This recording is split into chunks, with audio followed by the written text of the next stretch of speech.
One of the best ways to ensure a smooth mortgaging transaction is to have your assets taken care of. Please forgive my scribble on the whiteboard here, but just had to illustrate something really quick. So assets, funds to close, this is down payment, closing costs, appraisal, anything that you bring money-wise to a mortgage transaction needs to be eligible and it needs to be sourced. Those are the two requirements here. This is the hardest thing to fix mid-transaction if there's a problem, but this is one of the easiest things to prevent if you have your ducks in a row before you come to the deal. So talk about eligible sources. This is we're gonna look at your checking and savings account money in there, retirement accounts like a 401k or IRA. You can get a gift from a family member or a close friend.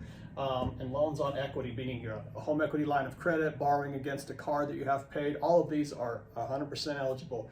Things that aren't are unsecured loans. This would just be a signature loan, a loan from a buddy, a Guido down the street, whatever, and cash again is always bad, right? And then once you have those eligible sources, we're going to talk about, eligible sources, we're going to talk about making them or making sure or ensuring they're sourceable.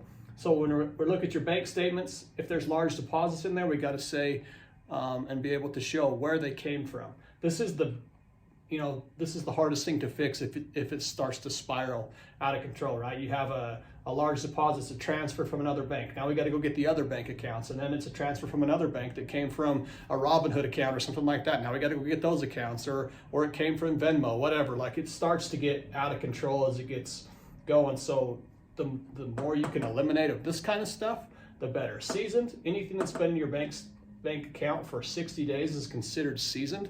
And so if you have cash in the safe or under the mattress or whatever, the sooner you can get that in the bank, the better. Hey, I'm gonna buy a house in 30 or 60 days. Let's get my cash deposited in the bank so it gets seasoned and I can use it and I don't have issues.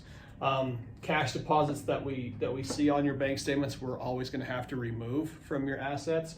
And then generic deposits, I say generic just meaning something that you can't really explain. Hey, I got this check from somebody and you've got to have a pretty solid explanation or prove where it came from so the underwriter knows it's not some sort of a loan. Again, to strategize on this a little bit, I can't say it enough, hardest to fix, easiest to prevent. For more information or kind of a review of your assets, please reach out. I'd love to help.